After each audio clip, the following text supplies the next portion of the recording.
6. käigu paneb sisse Unibet, mängijatelt mängijatele. Podcasti 6. käik toob teieni autolaen Bigbank efektiga. Bigbank, laenudele spetsialiseerunud pank. Tere hommikust, rallisõbrad ja kõik ka mitte rallisõbrad, kes võib-olla vaatavad meil lihtsalt sellepärast, et teada saada, millal see ükskord läbi saab, aga ütleme, et täna veel ei saa. Täna paneme täispika võistluspäeva jälle otsa. 9 kiiruskatset on meil Rally Estonial ees ootamas. Meie oleme ikka nagu ikka Service Pargis Pirelli rekka kõrval 6. käigu telk siin püsti, kes satub hooldusalasse, siis võib meile alati lehvitama tulla või lihtsalt tere ütlema.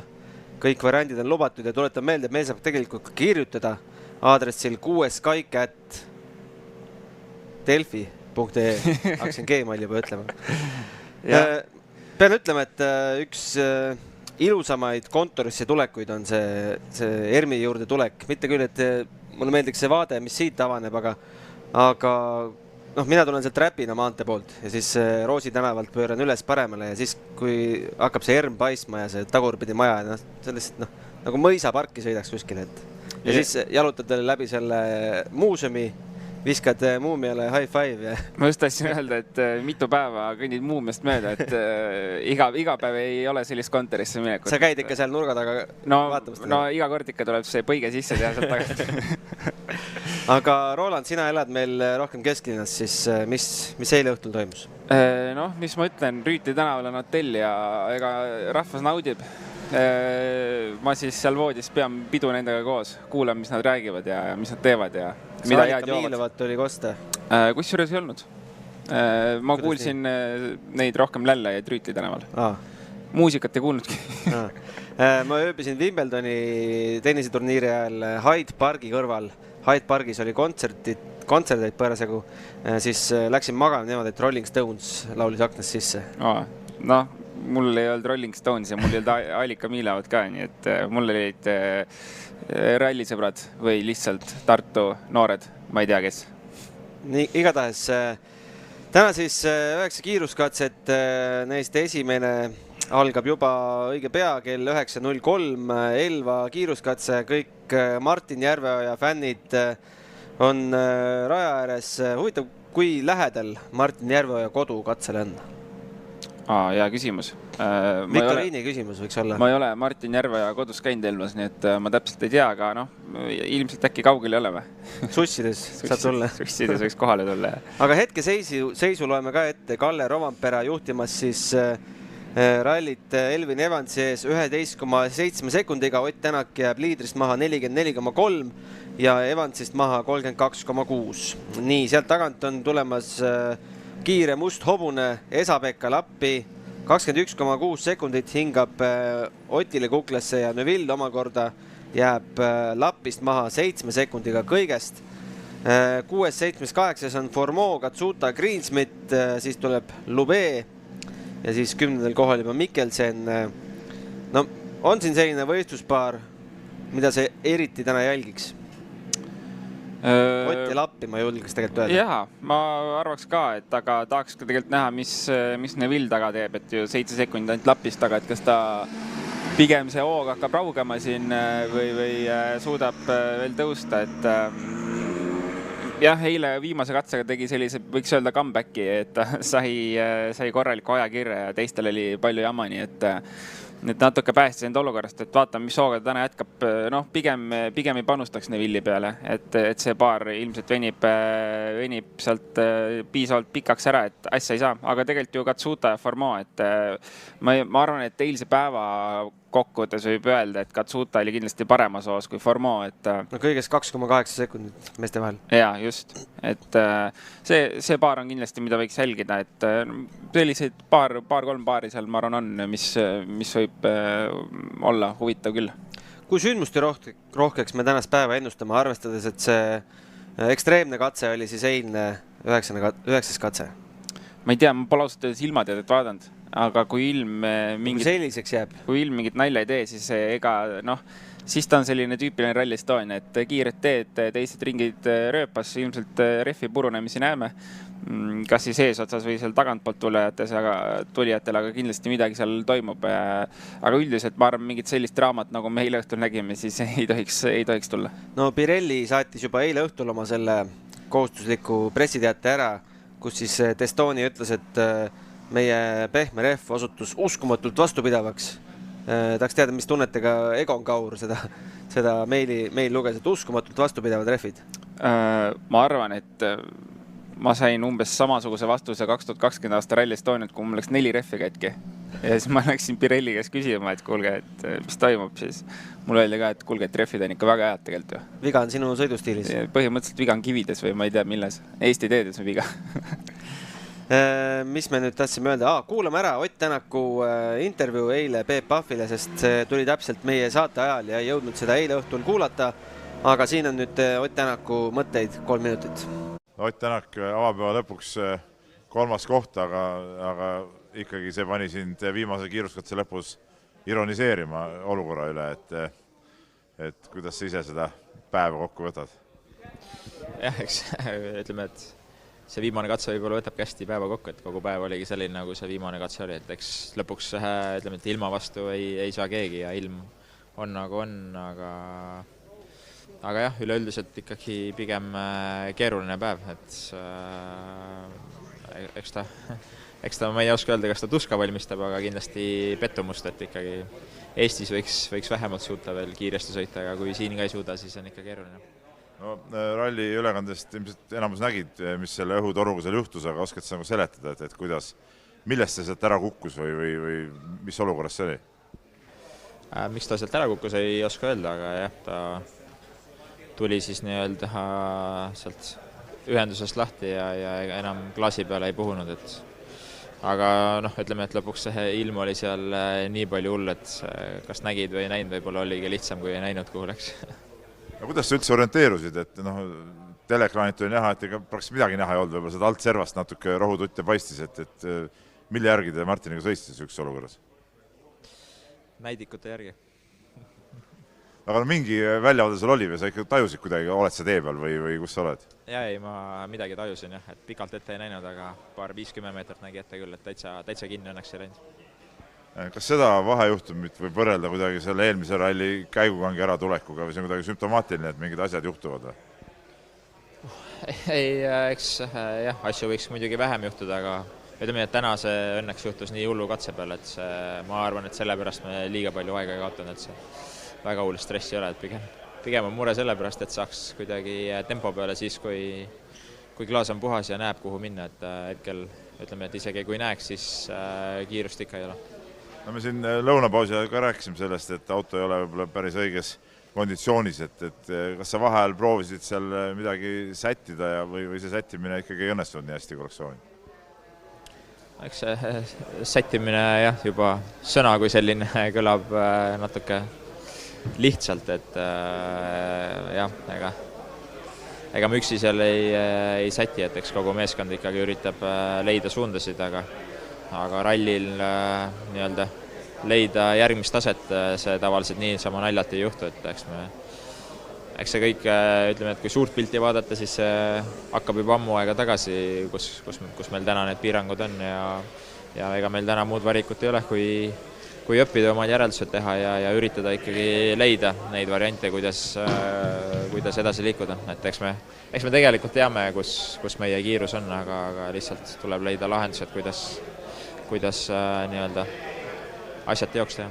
No, homsed kiiruskatsed tead ju ka väga hästi, et kas nendes oludes homsetel katsetel võiks olla natuke parem seis sinu jaoks ka või ütleme, see iseloom natuke muutub seal ilmselt võrreldes tänaste, eriti nende Peipsi ääre katsetega? Jah, ma isest arvan, et homme on keerulisem, homme on nagu pigem siledam ja rohkem üles-alla ja teada katsed, et täna need Peipsi ääre katsed olid sellised vähe tehnilisemad, et seal natukene sai läbi pöösaste siit ja sealt aega näpistada väikse riskiga, aga homme kindlasti on keeruline. Eks näis, loodame, et Esa-Pekka veel päris Toyota kiirust üles ei leia, et temaga äkki suudame vedelda, et ütleme, et poodiumile ikkagi tahaks jääda.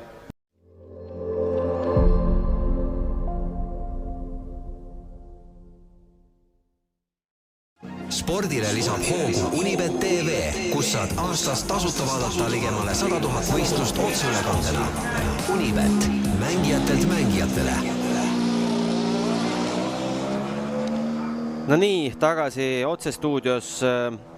Mis Oti intervjuust kõlama jäi sulle, Roland? Ega tegelikult midagi uut ei olnud. Et see kõik, mis me eilse päevaga kuulsime, et see kõik, sama info põhimõtteliselt, et midagi on jama, tööd on vaja suht palju teha, täpselt ei tea, millega tööd teha. Et jah, nagu Ott ütles, et ei ole päris sättimine, et seal on ikka nagu rohkem mõtlemist, kui lihtsalt sättida, et no nii praegu on. Aga me ei oska selle põhjal ka midagi aimata, kus see kiirus võiks olla? Ei, eks lihtsalt nendest kommentaaridest, mis ta on öelnud nädalavahetuse jooksul, et sealt saab midagi lihtsalt aimata, milles asi on, aga kus see kiirus on, kus pidamine on, mida selleks muuta, eks see on juba inseneride töö, et ma arvan, et meil on päris keeruline oletama hakata ja mõtisklema hakata, mis seal taga on. Aga vaatame siis tänastele katsetele võib-olla ette, et meil on siis Elva, Mäeküla, Otepää ja Neeruti pikkused vastavalt 11,7, 10,2, 17,0 ja 7,6 ja siis õhtul pannakse see Tartu katse ka veel uuesti 1,66 kilomeetrit. No sa oled sõitnud neid vasakule ja paremale, et räägi, mida need katsed endast kujutavad? Ja, no esimene katse on see nii-öelda kuulus katse, kus siis, mis läbib rallikrossi rada, et varasemalt või eelmine aasta ta oli teistpidi. Aga jah, üldiselt see rallikrossi rada on selline publikule show.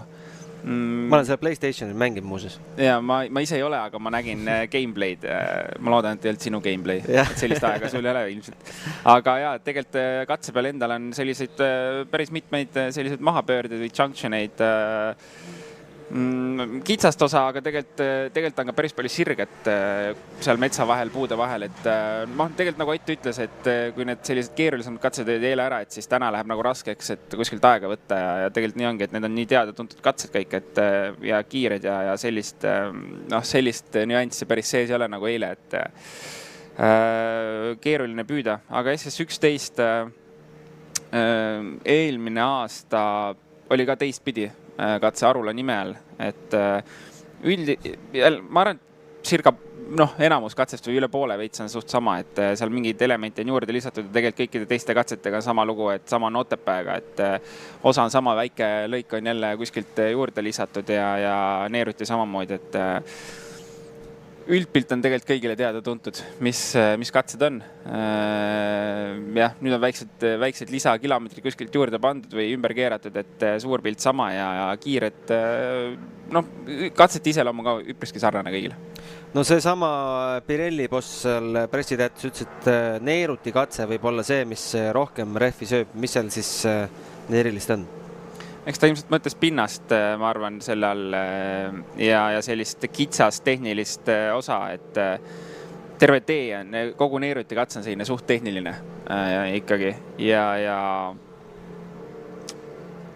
lõpu, veits on seal mingid sellist kiiret laios, aga üldine selle katse iseloom on selline, jah, kui teised, ma võtsin veits valesti enne, kui teised on sellised suht sarnase iseloomu, siis see on selline nagu pigem võiks öelda oluliselt tehnilisem ikkagi. Et jah, kui kuskil rehvi sööb, siis see katse. Et paar hüpet ka seal 1 ja 3 kilomeetri juures kuskil selle katsel on. Aga see endiselt võiks olla see üllatavalt vastupidav pehme segu valik number 1? Hea küsimus. Selles mõttes, et see on põhimõtteliselt viimane katse, nii-öelda metsakatse. Et esimesed katsed ei söö seda rehvi nii palju ja praegu keeruline oletada, et kui palju seda rehvi seal alles jääb esimestelt katsetelt, et sinna Neerutisse ka midagi alles jääks, aga peale Neerutit ilmselt on need juba suht otsas need pehmed jää, et eks siis iga meeskond täpselt saab juba ise sättida, et ja tegelikult peale esimest ringi on juba aru saada, kas pehme toimis ja kas pehmet rehvi alles jäi, et teiseks ringiks mõtteid koguda natuke. Kuule, meil tuli eile õhtul küsimus ka, keegi veel mäletas meie meiliaadressi küsija Marko küsib, et selline võib-olla utoopiline mõte, aga viimasel ajal näeme üsna palju, kuidas Pirelli rehvid mitte ei lagune ära, vaid tulevad lihtsalt väljalt maha. Hüpoteetiliselt, kui autodes oleks minikompressor, mis võib-olla on isegi kaasas, sest rehvi rõhkudega mängitakse, siis netist leiab päris palju videoid, kuidas gaasi ja tulemasinat kasutades saab rehvi justkui väljale tagasi. Kõlab asjana, mida kasutada? Gaasi ja tulemasinat kasutades. Ei, ma sellest mõttes saan aru küll, et see tundub nagu suhteliselt selline labane asi, et tegelikult rehv on terve ja lihtsalt välja pealt kergelt maha tuld ja ega sellega kuhugi edasi ei lähe enam. Et ma sellest mõttes saan aru küll, aga ma ei ole nüüd väga kindel, et reeglitele vastab. Et gaasi võiks autos kuidagi moodi kaasa vedada või et see on pigem selline turvaelement seal juba, et ma arvan, et see ei ole hea mõte ja seda äkki ei lubata kaasa vedada. Teine küsimus võib-olla rohkem Peebule ja Jaanile kui meile, et Ott annab mitmedat rallit mõista, et me teame, mis on probleemiks ja mis takistab kiiremat edenemist rajal. Küll aga pole ma näinud ühtegi ajakirjanikku küsimas, et kas need muudatused oleks sellised, mida ei saagi üldse hooaja sees muuta, kuna autod homologeeritakse hooaja hakul ära. Roland, lähed küsid ära või? No ma lähen küsin. Ei, tegelikult kas ilmselt ikka saab muuta, ma arvan, aga see on selline, see vajab suht palju aega ja palju testimist ja eriti Hyundai puhul hooaja algust peale kohe kuulsime, et kõikide juppide tarnetega on väga keeruline, et kui ka mingi uusi asju testida, ma ei tea, mingid tükke, mis selle homologeeritud, et saaks mingit update'i teha, siis võib-olla ei ole see nii lihtne tänastes olukordades, et jah, ma arvan, et teoreetiliselt on ikkagi, kui ma ise vastaks sellele küsimusele, teoreetiliselt on see võimalik hooaja jooksul ära lahendada, kui nii-öelda leida häid lahendusi, aga et häid lahendusi leida, on vaja neid konkreetseid tükke ja ideid testida. Tuletame meelde neile, kes ei tea või ei mäleta, et kõik see hakkas ju pihta sellest, et Lõuna-Koreast tuli roheline tuli sellele hübriidajastule üldse palju hiljem kui teistele tiimidele, et nad said üldse valmistuma hakata teiste hiljem ja nüüd ongi siis võidujooks lihtsalt ainult, et teised said 10 sekki advance'i. Jaa, selles mõttes, et teistel oli aega veits testida ja mõtteid koguda, et mida teistmoodi proovida autode juures. Hyundai jäi see nagu suht hiliseks, et minu meelest Montes oli üldse probleem, et neid kõiki autosid rannida ja mingi testi autoga läks, Solberg sõitis sellest, et Solberg läks üldse mingi testi autoga peale, sest lihtsalt polnud võimalik ette valmistada kõiki uusi autosid ja jah, eks see suur probleem hakkaski juba sealt peale. Aga meil reporter Laura käib usinasti raja ääres ja patt oleks neid videosid mitte näidata rahvale. Laura küsis siis publiku käest, et mida saaks Rally Estonia järgmine aasta veel paremini teha. Juba aastaid on Rally Estonia korraldamist kiidetud nii osalejate, rallifännide kui ka välisajakirjanike poolt. Aga läheme küsime siin Eesti rallifännide käest, kas tõesti pole mitte midagi, mida ette heita või on ikkagi mõned näpunäited korraldajatele jagada.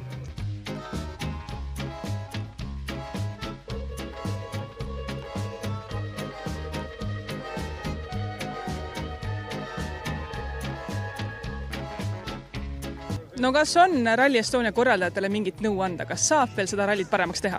2 väikest asja, sääsed ja halb ilm. Ja ilma võiks parema tellida järgmiseks aastaks. Parema ilma võiks tellida.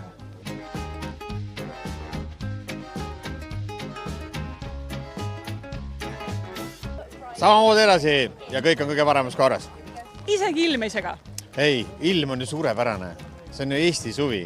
Paremaks saab nii palju teha, et õhtu lõpuks võiks ilm ka olla sama hea, nagu ta on terve päeva olnud. Aga ei, midagi paremaks siin teha väga ei annagi. Hea seltskond, mõnus Eesti suvi. No kuidas siis lood on? Kas Rally Estoniat saab kuidagi paremaks teha? No, on võimalik, ilma vihmata muidugi. Ja nii-öelda katsele mineku pikkused. Eelmisel katse käisime, ma ei tea, 3 kilomeetrit kõndisime, et jube pikk. Ise loodan, et ehk järgmine aasta saab samamoodi mõni rada minna, kus oli üle-eelmine aasta. Et oli nagu oma nagu hoovist vaatamine natukene, aga see aasta ei õnnestunud kahjuks. Et läks hoovist kaugemale? Läks hoovist kaugemale. No väga raske vastata, sest alati saab midagi paremaks teha, aga tegelikult on ka väga hea. Väike vihm, väike päike, kõik on väga suurepärane. Tuleme järgmisel aastal jälle. Kõik sobib, aga ilm võiks olla teinekord natuke parem.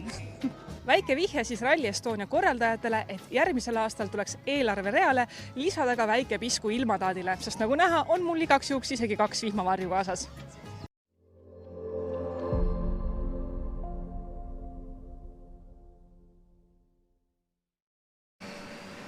Ma arvan, et selle video peale nüüd seal võistluskeskuses peetakse väike koosolek maha, et kuidas me nende sääskede ja ilmaga siis järgmine aasta ikkagi teeme. Jah, kõik istume telgi all. Paneme telgid pisti. Aga sul oli väike kommentaar selle katsele mineku pikkuse kohta. 3 kilomeetrit, jah. See ei ole välismaal käinud WRC rallis vaatamas. Ma arvan, et ma olen saanud kõndida 10 kilomeetrit katsele ja pärast katselt auto juurde tagasi 10 kilomeetrit. Mul meenub Hispaania ralli punktikatse. Oled käinud kunagi jälle? Olen käinud, aga punktikatsel oleneb, mis aastast sa räägid. No tavaliselt on see seal üleval mäe otsas, kus tuleb auto jätta siis mäe alla ja siis kõndida 1,5 tundi. Ma õnneks olen olnud piisavalt väsinud selleks hetkeks, et sinna pole läinud enam. Ma arvan, et kõik, kes oma silmaga nägid, siis Ott Tänaku maailmameistriks tulekut teavad, millest ma räägin ja tunnevad sama sooja tunnet selle kalde osas, et siiamaani annab tunda ausalt öeldes. Aga tänane võistluspäev siis nagu öeldud 9-0, mis ta oli, 3 või 4? 3, jah. Ega väga vahet ei olegi. Pöidlab pihku, et mehed ikkagi jõuaksid jälle ilusti finišisse. Meil on 11 autot, startlist ka võib-olla. 11 WRC autot ikkagi konkurentsis. Kiirelt WRC 2-st rääkides, siis jube kahju, et Hayden Paddonil lõppes ralli Covidiga. Jaa, väga kahju.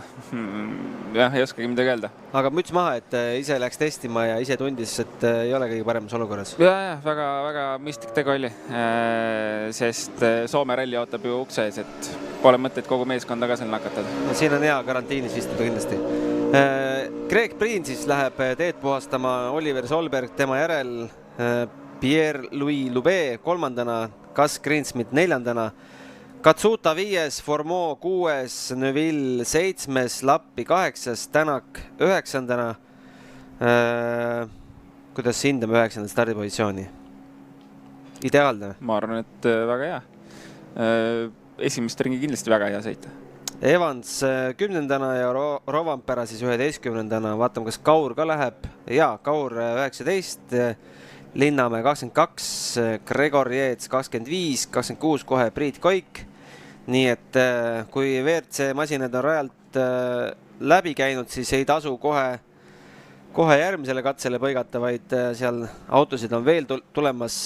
McRae Kimati lõpetab siis stardirivi 39. McRae Kimati võiks siia stuudiosse saada. No lähme vaatame, korraldame ära. Proovime. Ma arvan, et ta tuleb. Ei, muidugi tuleb. Aga igatahes selline siis oli täna hommikune saade päeval. Ma ei oska peast öelda, mis kell meil oli, kas 13.00 või 13.30. 13.30. Ja siis on meil külaline ka lubanud tulla. Hõikame välja, külaliseks on Sander Pärn, enam tagasi teed ei ole. Mis ta peab kohal olema. Aga selge, ilusat rallipäeva kõigile. Kohtumiseni. 6. käigu tõi sinuni Unibet, mängijatelt mängijatele. Podcasti 6. käik tõi teieni Autoline Bigbank efektiga. Bigbank, laenudele spetsialiseerunud pank.